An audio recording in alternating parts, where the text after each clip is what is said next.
I'm Angie Hilton. Welcome to Destination Happiness, your go-to place for inspiring conversations, wellness wisdom, and life-changing stories.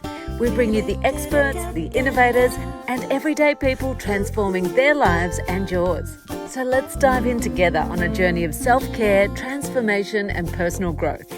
I'm here today with Shannon Bell. She is incredible. I met her through a word of mouth situation. A friend of mine had been to see Shannon as a soul medium and just rattled off all these accurate things that he'd heard directly from Shannon that no one else could have known.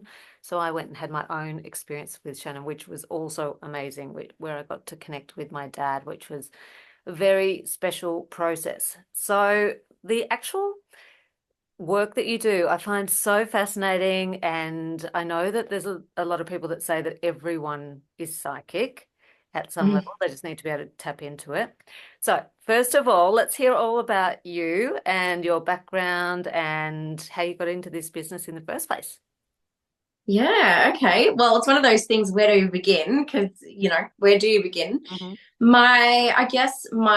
I've always been very connected as a little girl. I remember being connected, but thinking that everybody was. I didn't realize that what I was able to know or do was, I guess, a little bit outside the box. A lot of the time growing up, I was a know-it-all, because I did know it all. I didn't know sometimes where it came from. I just knew. As I got older, I think, like everything, there comes in limiting beliefs, and then there's, growing up in teenage years where you just stop thinking, about anything. I always stayed connected to my angels, though, without realizing I was connected to them. I remember using them when I was a teenager in many situations where I needed support or help. I didn't know what I was doing, but I would always call upon whatever was there that I knew was there. And then as I got a little bit older, that kind of went away. I think I became quite depressed, actually. I had quite a hard sort of life at that point, and I just moved away from that sort of connection that I had. And then when my best friend passed away at 22, she was coming to me in my dreams. She was coming to me when I was awake. And then I was having this, like, almost, I don't know, overload. It just got really scary for me it just all came too quickly. And I backed out really quickly and freaked out, basically, and thought, I can't do that. That's not for me.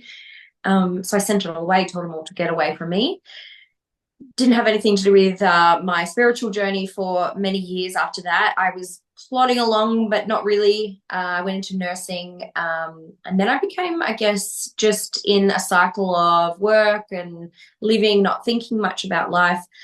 And then I fell pregnant with my son during COVID, and I started to connect again. I started to feel connected to him in some sort of telepathy, which then kind of made me feel like, hey, I've had this connection before.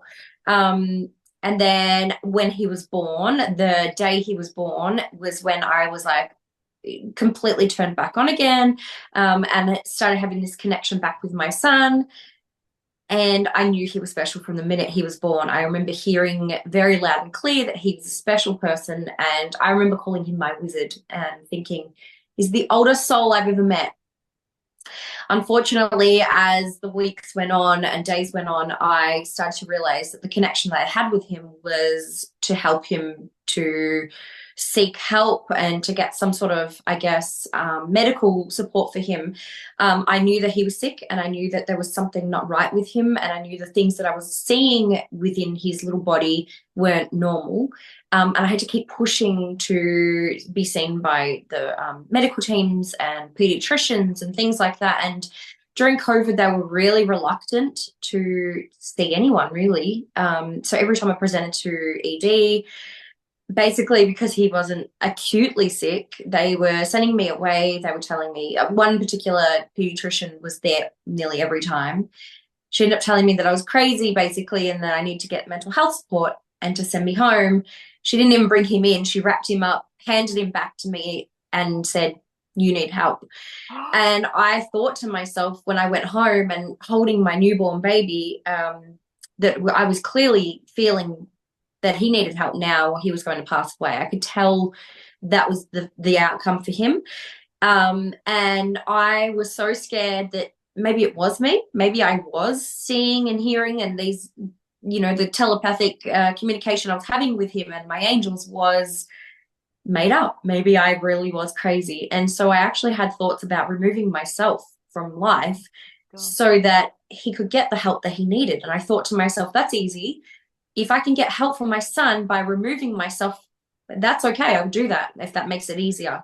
But then there was this loud voice saying that if I was to take myself away, no one's there for him.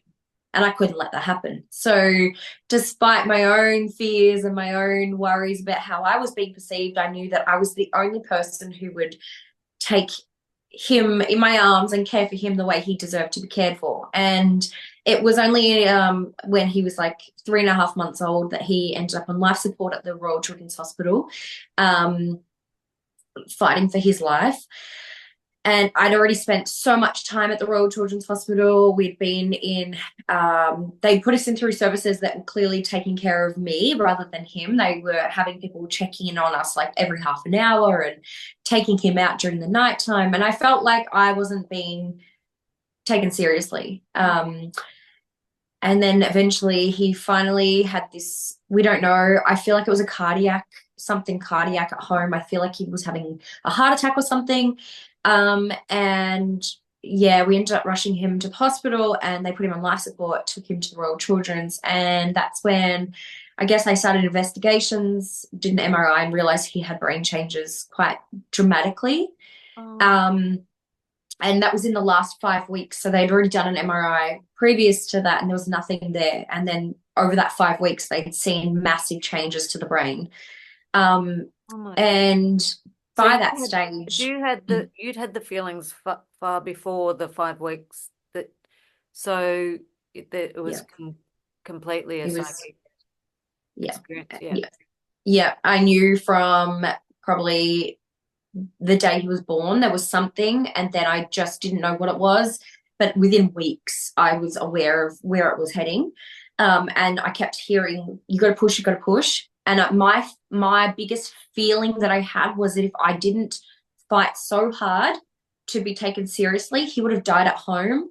And then I knew the outcome would have been I would have probably been in jail or they would have taken it because I felt like they kept thinking I had like Munchausen by proxy, where I felt like they were thinking I had that. And I had this intuitive feeling that if he died at home, they weren't going to find anything wrong with him and therefore it would be my problem. Oh my God. And yeah, and so by the time we got to the Royal Children's Hospital and we started investigations, they then were able to put things together to make it see like that there was clearly something wrong with him.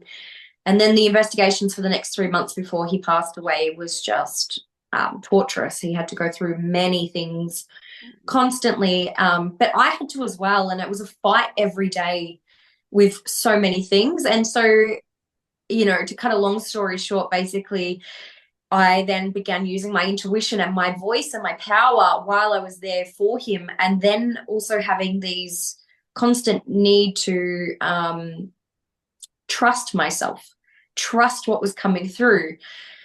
And then once he passed away, it was probably very soon after, maybe within a month, I had this feeling that it was time for me I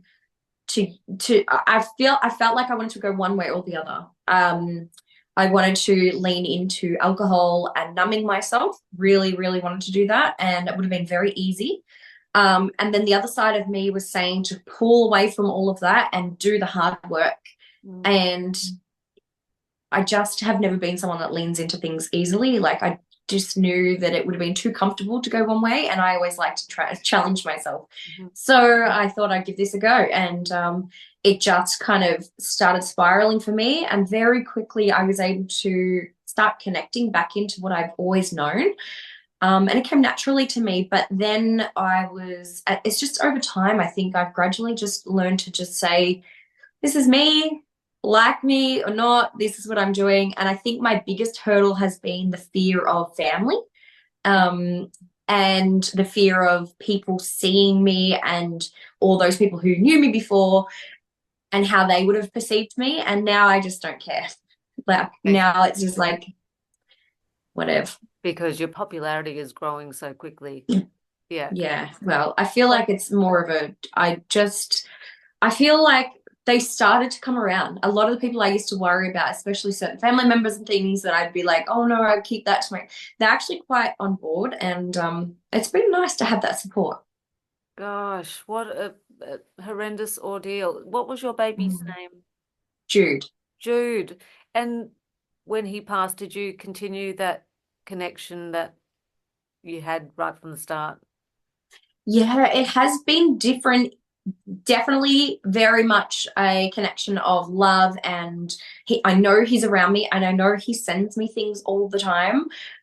Even just today I was like, how is that going to work? And then I had it come straight through me and I was like, wow, I would never thought of that. So he definitely works with me all the time.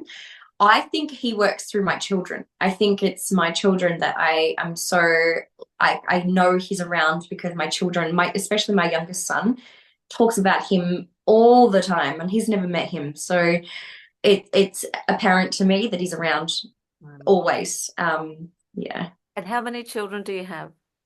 So I've got my eldest son who's just turned 15, Jude, and then my youngest son, Sonny, and he's 2.5. Sunny. Well, that's a good name because my boy's 15 and he's Sunny too. So he's going to be, let me say, if there anything similar, it'll be an interesting ride. Independent. Yeah. Mine's very creative and out of the box thinking. So Yeah. um I fully believe my Sonny will be just like that. yeah. No, it's parenting, hey, it's just you just don't know what you're gonna get and you just No, roll with the punches and but absolutely. that's ooh, something no one knows how they would ever pull through. So in terms of when you're talking about you don't like to refer to yourself as a psychic, actually, do you? It's more soul medium. What's the difference, would you say? So just recently I changed that. A couple of reasons. One is I do have psychic abilities, that's clear, and psychic medium. The reason I say soul is because I work with the energy of your soul rather than just my own psychic abilities. I feel like there's more intention and it's more for a purpose, what I use and where I come from.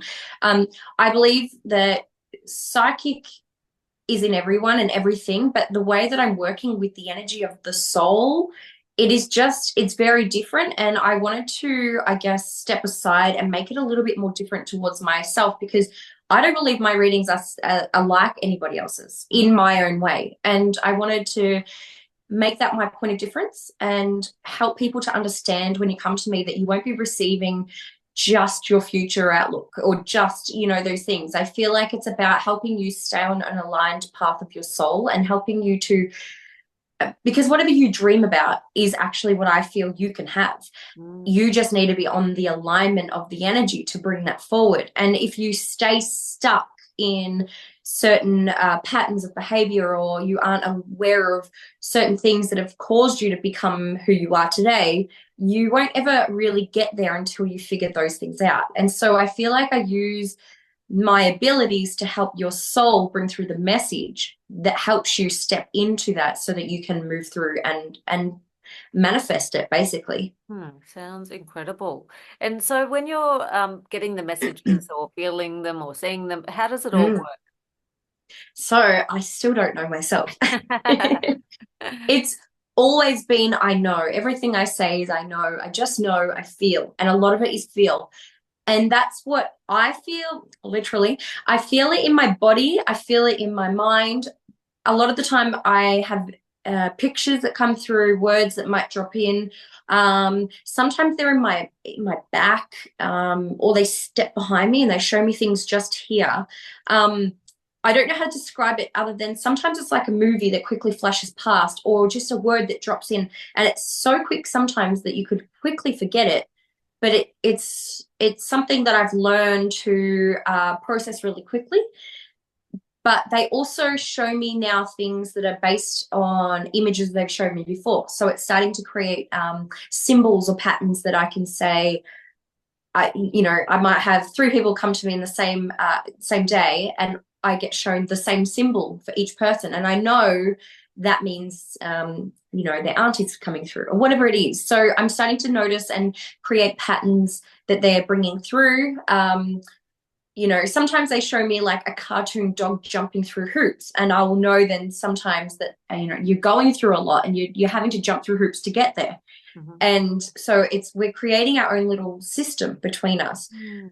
Another thing I feel is literally feel in my body, and that's why I do what I do now. So I like to bring through a lot of that somatic healing, breath work and sound healing, and a lot of somatic movements to help you to connect back to the body. Our intuition is felt in the body, and not just the mind has the images and the memories and things like that, but without the mind, it's all felt in the body. And so I want people to connect back to their body so that they know things without a doubt. That's a lot of where I got my intuition and my messages from for Jude, and that heavy, strong feeling of it's in my gut or it's in my heart, and I just know, and I can't doubt what I feel.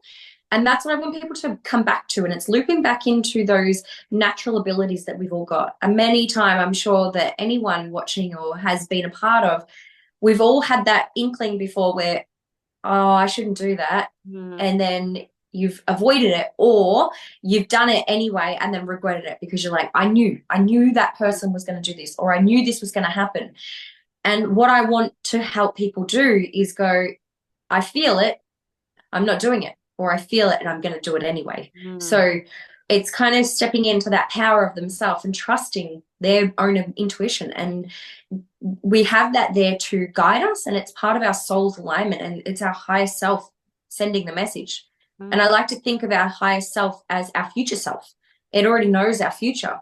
So taking the message from the future is kind of just staying in alignment and helping us to create the best path possible. So it would be really, I think it's a disadvantage to not be listening to something that's showing us the best way or the best outcome.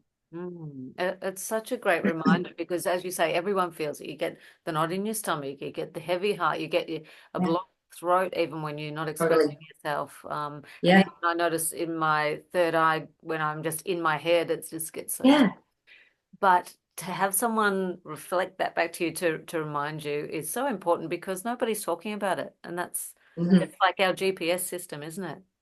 It is.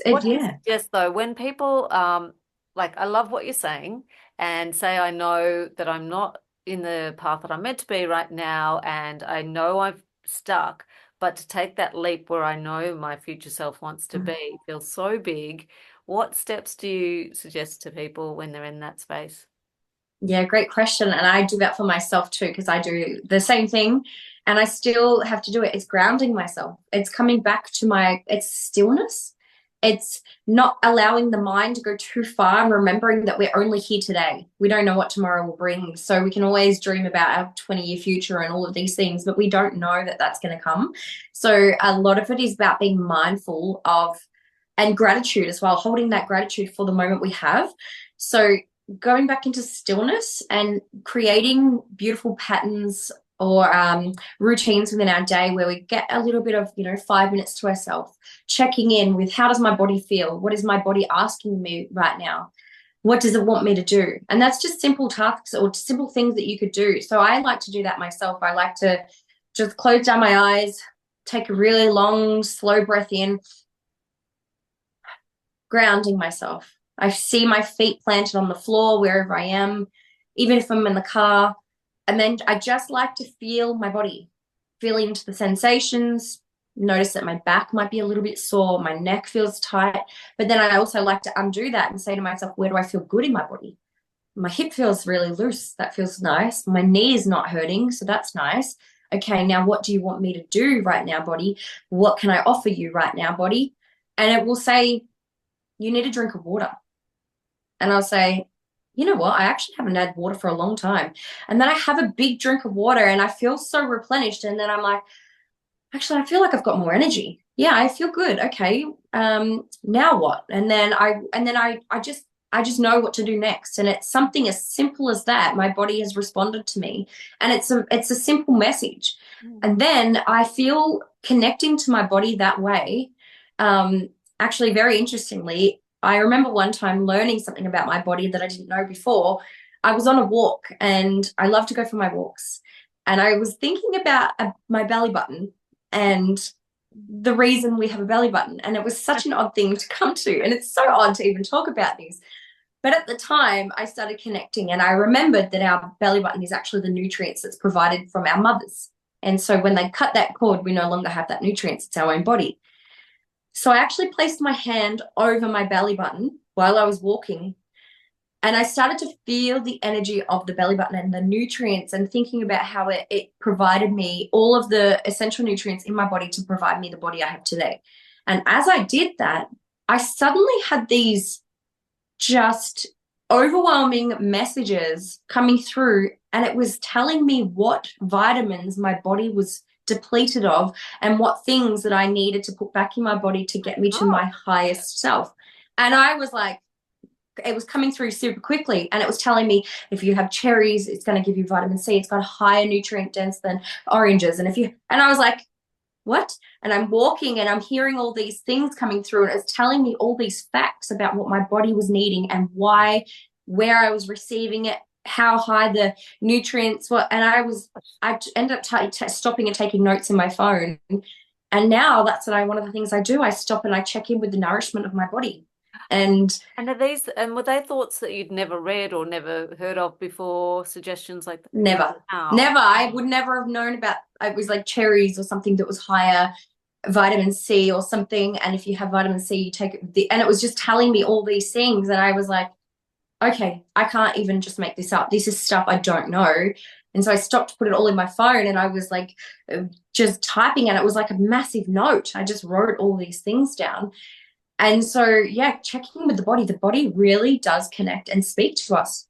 Our bodies and our souls are two different things, but they work together. And so we can receive messages because if you think about it, we chose to become a part of this vessel. This vessel is the life force that's keeping our soul here. And so nourishing our vessel is going to keep the soul in alignment and keeping us here. So, of course, it wants to provide us the best. And that is like something that I feel, if you connect with the body and provide it what it needs, it's going to provide you what you need, you being your soul, your mission and your purpose. And so another thing I like to do is, I use it all the time, is when I'm driving in my car and I'm running late or something, I'll say, what's the quickest way to get there? And sometimes I'm like, divert down that road. And I'm like, why would I turn down that road? Okay, trust. Drive down that road. I'm like, oh my God, where am I going? Turn down that road. Okay, turn down that road. Follow that. Next thing, I pulled up at the back of the place that I need to go. And I'm like, I just cut off 5 minutes, and now I don't have to find parking because I'm at the back of it. So trusting in those little signals and those messages more and more often will help you. Or sometimes being frustrated in something, for example, again, parking. If I'm pulling up and I'm like, I'm going to be late, why is this happening? And I'm like, can you get me a car park? And then I'll hear like, keep circling around, or go up in this road. And I'll say like, no, but I'm taking it further away. And I'm like, okay, trust, Shannon, trust. And I'm driving and I feel like I'm going too far. And then this truck pulls out and I'm like, great, I really am late now. And then I finally get this annoying truck slowed me down, and I've moved out of the way, and I go, and then I come back, circle around, and right out the front, a car's pulling out just as I'm pulling. And I'm like, you needed me to slow down. See, this is it. What you're saying is it's listening. And how often, none of us, I don't think there's many of us that actually stop and listen. And That's right. even if we do listen, to take it seriously and trust. So it's an amazing experiment to even try to do that. Yes. And to just say, like, for the next week, I'm going to listen and just go with everything that comes up. Yeah. And yeah. So when you say you're listening, do you know who you're listening to? Is it random? Is it angel guides? Who is it? Yeah. My guides, definitely. And I feel like they're different things. So I know when they're archangels with me, and I know when they're my guides. Sometimes I think of my guide, one of my guides particularly is a bit drop dead Fred. He's a bit naughty, he's a bit silly, and I actually don't know his name. He won't tell me his name, so I don't, people always say, what's your guide's name? I actually don't know. He doesn't tell me. He said he will tell me one day, and he tells me all the time, but I don't listen. So therefore it's just, I think what they want to do is connect with you without having to have a name, without actually, some people find it hard to trust if, you know, they don't have a name or that it's not happening. Whereas I think my guides want me to wholeheartedly trust them without ever having evidence that it's there. And so that's kind of how they are. They're a little bit naughty, and sometimes they show me stuff that I'm like, oh, lucky no one else can see that. And yeah, sometimes I just know things that I'm like, I wish I didn't know that. Oh, so can you turn it on and off, say, or does it, like, say you're talking to me and something might just pop into your head? Is it something you can actually deliberately switch off? Yeah, I definitely can. And it's I've set strong boundaries with my guides, because one of the things that I had happening to me was I could see things with my eyes, like just outside, and I was not having that. And the other thing was waking me up in the middle of the nighttime. Like spirits were coming to me in the nighttime, waking me up at all hours and talking and saying things, and I was petrified. I was like, if I can't see you, I'm petrified of you. So I have a strong boundary with them that you do not wake me up at nighttime, and I also don't want to see anything. Although in saying that, I have been seeing more, like I see flashes, or I see like almost smoke sometimes. Particularly lately, I've been seeing a lot of smoke, or I can see my third eye without my actual eye. I see things. So it is setting a boundary with your guides to say what you want and what you don't want, and they will respect that. Another thing I really like to make sure that people understand is that your guides will never do anything for you if you don't ask them to do it. So they are there to guide you, and they are there always for you, but they're sitting there waiting with like fingers like, come on, ask us to step forward. They can't actually interfere in your life unless you ask them to come through. They can save you from things happening, or they might help you in certain ways, but they actually can't connect to you unless you connect to them first.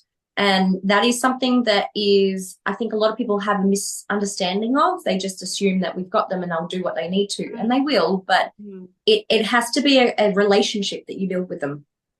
So that's really interesting. And so everybody has guides, you would say? Yeah. Numerous?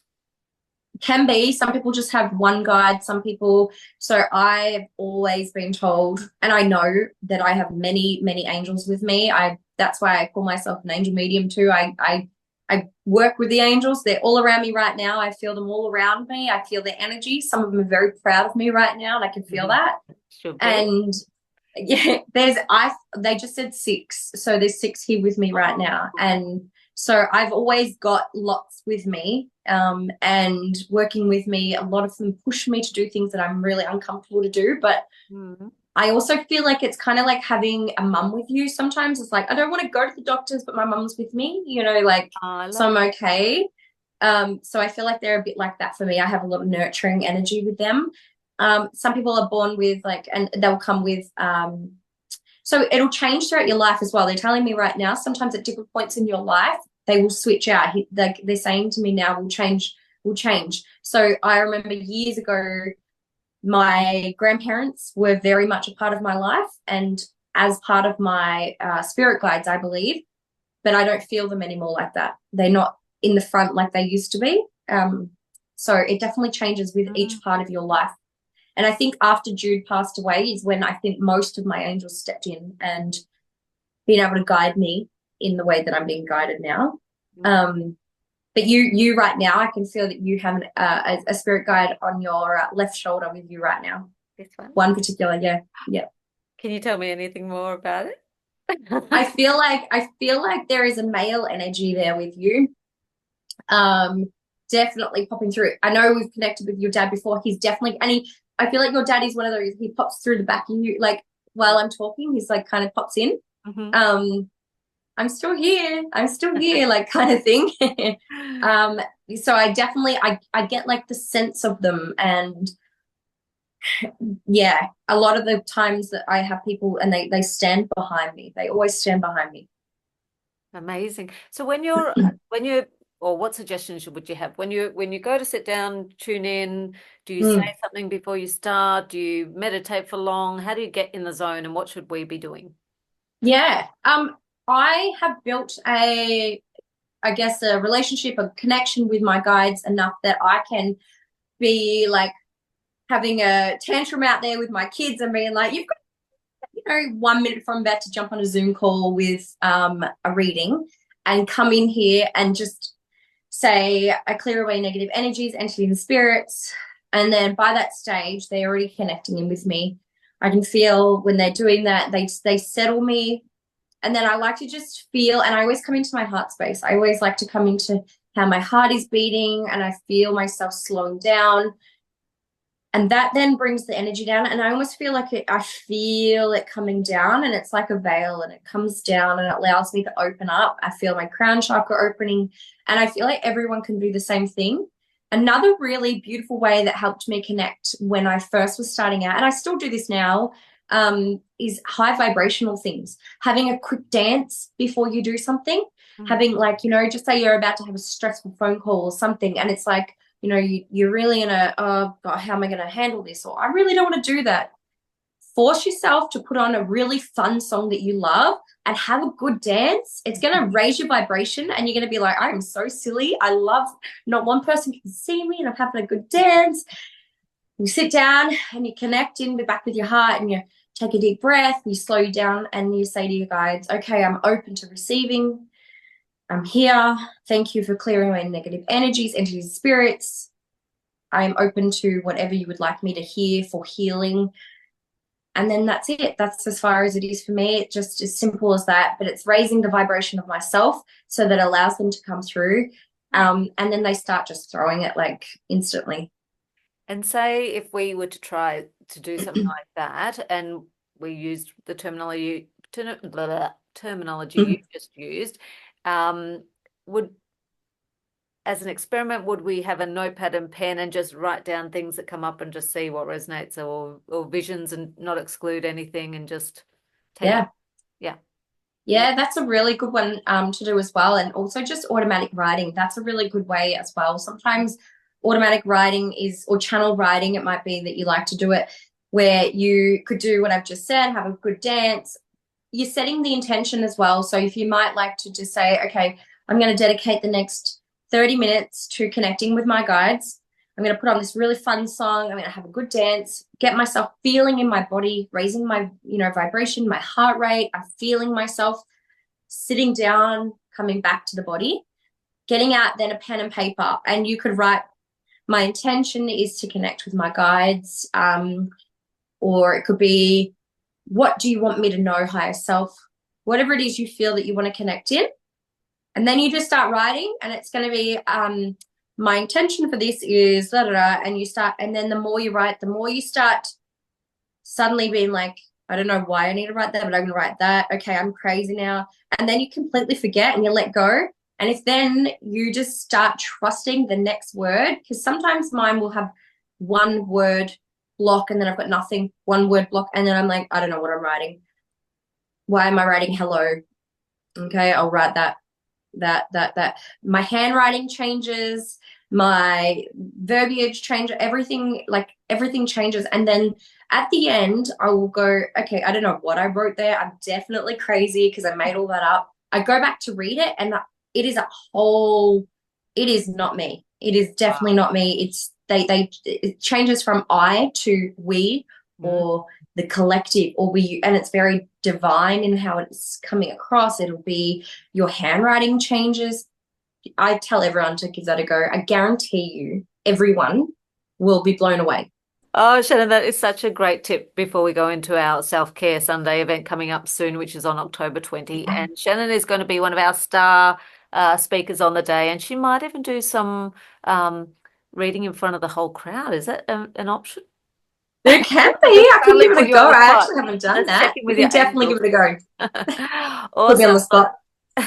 Thank you so much. It's a fascinating world, and you're already teaching us how to tap in, and we can't wait to experiment. So if anyone tries it out, they need to write in and tell us all about it. And you can find Shannon at Your Wellbeing Warrior. Your Wellbeing Warrior. That's what you are. Incredible. I could sit here and talk to you all day, and I'm sure we will on the day. But October 20, jump on Eventbrite and you can find tickets, and you'll find Shannon. Come and say hi and have a reading. Thank you, Shannon. Thank you. Thanks so much for joining us. Hope you enjoyed it. And if you did, don't forget to like and subscribe so we can keep you up to date with all things happiness and self-care, transformation, personal growth, all that good stuff. I'm Angie Hilton, and I hope to see you right back here next time. You are my sunshine, sunshine place, my happiness.